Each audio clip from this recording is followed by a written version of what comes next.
Welcome in, everybody. I've been out of the loop for a couple of days. I haven't had any service, but I just got back yesterday and I saw there was a new Forged in Eternum video that came out 2 days ago. And it talks about the PvP refresh. Now, for the most part, it's just stuff that we already know about. There wasn't a lot of new information until the very end of the video. And there's about a 1-minute section where they talk about the changes they're going to make in Season 3 to influence pushes, as well as PvP control towers.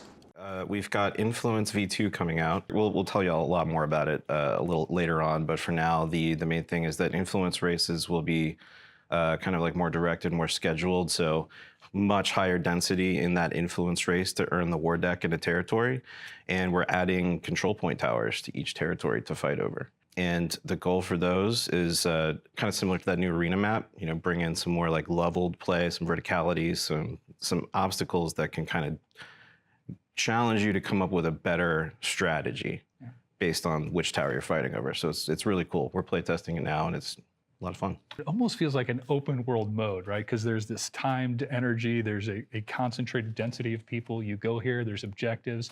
I think it's a really nice blend between the open world feel of the game and sort of like an instance mode like OPR. Definitely the change I'm looking forward to the most, I'd say. Open world PvP is my favorite thing in our game, and the organic feel of it is so great, and these towers just really provide it. And that was basically all they said about it. But like a good human, I am going to speculate the absolute crap out of this.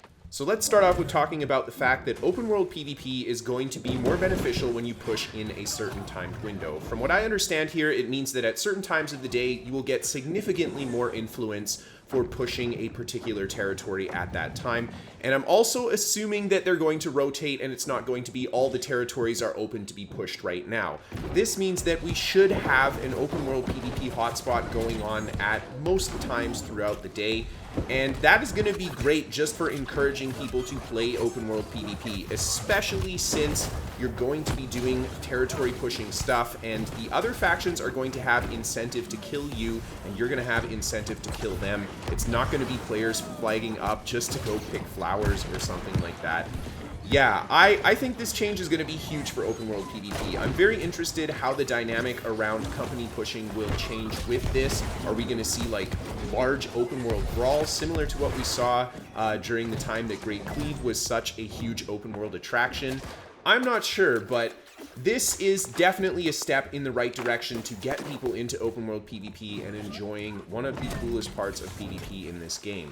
And this leads us, of course, to the new control towers, which we know pretty much nothing about. Just the fact that they're going to provide different vertical options. Yeah, I like the sound of this because if it's any indication from what we saw in the previous 3v3 arena versus the new one that we're getting in Season 2, it is a huge step in the right direction towards building proper terrain for a PvP environment.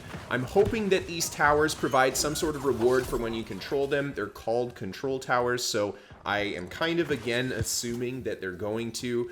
But this is a great attraction for open world PvP, and I'm hoping that these towers are part of the rotating influence push because we could see a lot of action at the various different towers throughout different times of the day, depending on when people are pushing.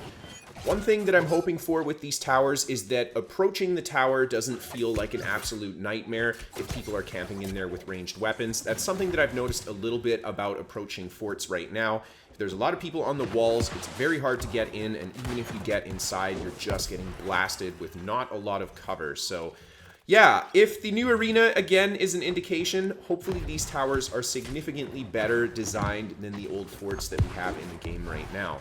And really, that's all the speculation I have. I did really want to talk about this, though, because for me, this is a pretty exciting piece of news. I very recently did a video talking about how I wish they would build on open world PvP, and it's pretty good to see that that is going to be happening.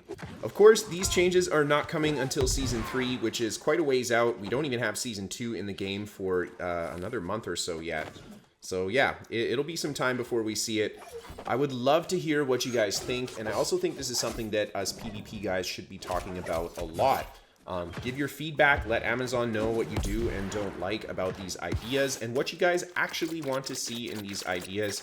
I think it's very important that we communicate this across so they get it right the first time. Anyway, I hope that you guys enjoyed the video. This makes me more excited for the upcoming expansion we'll see later on in the summer. So yeah, I'm pretty excited. If you guys enjoyed and you want to see some more from me, feel free to hit that like and subscribe button. You can check out my website, pvpnewworld.com, for written guides to a ton of different builds. If you want to catch me live on Twitch, there's a link down below for you guys. If you have an awesome clip that you want to see in the New World Top 5 fights, you can send that to Kristofer at pvpnewworld.com. A quick thank you to our sponsor, ExpressVPN. They keep you safe online, and you can get a deal with your first purchase with the link down below. And last but not least, a massive thank you to all of my patrons on Patreon. If you supported in the past, if you're supporting right now, thank you guys so much for helping keep the show going. Thank you everybody just for tuning in and watching. And as always, have a great night, everybody. I'll see you next time.